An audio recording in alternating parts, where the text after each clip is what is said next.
One can hear our Bible verse for today is all about Genesis 1:27, and it says here, "So God created mankind in his own image.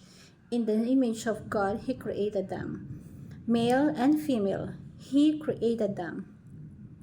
God blessed them and said to them, be fruitful and increase in lumber, fill the earth and subdued it. Rule over the fish in the sea and the birds in the sky, and over every living creature that moves on the ground." So, sa Tagalog, kaya't nilalang ng Diyos ang tao ayon sa kanyang sariling larawan. Ayon sa larawan ng Diyos, siya ay nilalang. Sila'y kanyang nilalang ng lalaki at babae. Sila'y binihisan ng Diyos at sa kanila'y sinabi ng Diyos, "Kayo'y magkakaroon ng anak at magpaparami. Punuin ninyo ang lupa at supilin ninyo ito. Magkaroon kayo ng pamamahala sa mga isda, sa dagat, sa mga ibon na himpapawid at sa bawat bagay na may buhay na gumagalaw sa ibabaw ng lupa." So, in the first place, God created the world in His own image. Napakatalino, napaka-talented, napaka-skillful ng mga tao dati. Ng mga tao, kahit ngayon, napaka-skillful.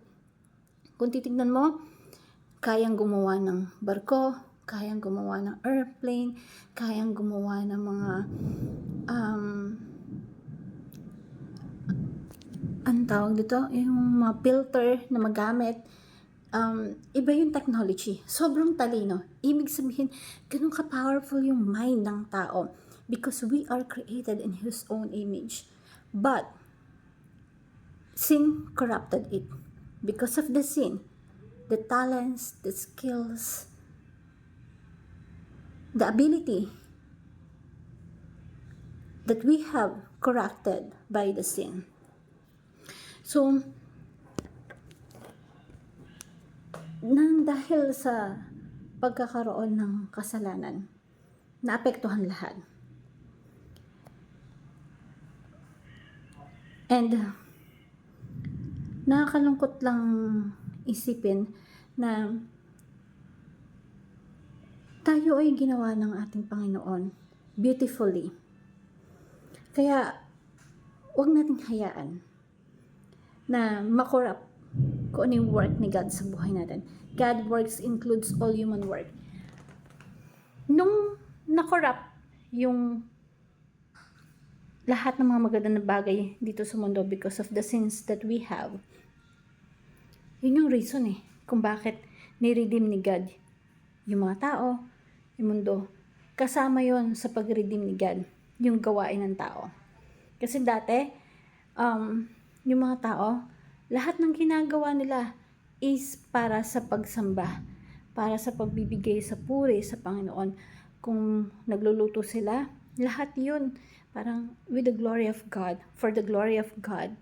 Lahat yun nagbibigay ng kapurihan sa ating Panginoon sa bawat ginagawa nila. So, because of the sin, nakorrupt yun. Kaya nga ngayon, marami tayong skillful or talent na nagagamit sa hindi magandang bagay. Sayang yung time, sayang yung oras, sayang yung skills na ibinigay sa atin na hindi natin mabibigay para sa kapurihan ng ating Panginoon. Para sa kapurihan niya, nagbibigay ng glory sa Kanya. Now, kasama yun sa niredeem ni God sa buhay natin. So,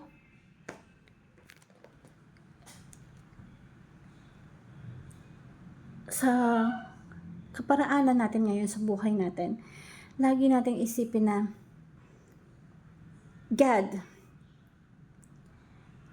works includes all human work. Tumatrabaho siya, hindi lang sa pansarili niyang work, hindi lang sa pansarili niyang kaburihan. Damay pati yung work natin na kapag ikaw, mabuti yung laman ng puso mo, mabuti yung intention mo, Kapag sinamahan mo ng pagmamahal yung ginawa mo, maganda yung kinakakalabasan at nagbibigay yun sa kapurihan sa Diyos. So kung ano man yung ginagawa mo ngayon sa buhay mo ngayon, maaaring farmer ka, teacher ka, doctor ka, or naglilinis ka ng bahay, kapag kayon sinamahan mo ng may puso na may magandang intensyon, papuri niya sa ating Panginoon. At kasama yon sa pagre-redeem ni God. Kaya siya bumaba dito para i-redeem tayo at yung mga gawain natin. So, sin corrupts all human work. Na because dun sa kasalanan, yung mga talents, dati yung mga movie, magaganda, may aral, pero ngayon may pornography, merong kumbaga nakakatakot about sa devil, ganun. So, iba yung nagiging impact sa tao. Jesus redeems human and their works. Kaya bumaba si Jesus Christ para sa atin. So, sa buhay natin, let's apply the application na reimagine the works of God in the Garden of Eden. Kung paano unang create ni God yung image ng tao dun sa Garden of Eden, na maibalik natin yon, yung image na yon. Let us work honestly and faithfully for the Lord. Na sa bawat ginagawa natin, samahan natin, Lord, sa bawat gagawin ko ngayon, pagbubutihan ko, I give my very best sa lahat ng gagawin ko, whatever it is, kasi ito, ginawa mo ko, itinataas ko sa inyo yung bawat ginagawa ko kasi para sa inyo yun, para sa kapurihan nyo. And follow Jesus' mission on building godly nations. So, ngayon, umpisahan natin as a Christians that we created a godly nation. Bilang Christian, umpisahan natin and let us create an impact dun sa mabago pa lang natin yung puso ng mga tao na sa paligid natin. Ma-share natin kung ano yung talagang will ni God sa nation. Let's create a godly nation na may mabuting puso sa bawat ginagawa. May mabuting intention sa bawat ginagawa. So, what are the importance of understanding the work of the Lord? So, samahan natin na may mabuting puso para sa ating Panginoon Diyos. Thank you everyone and God bless.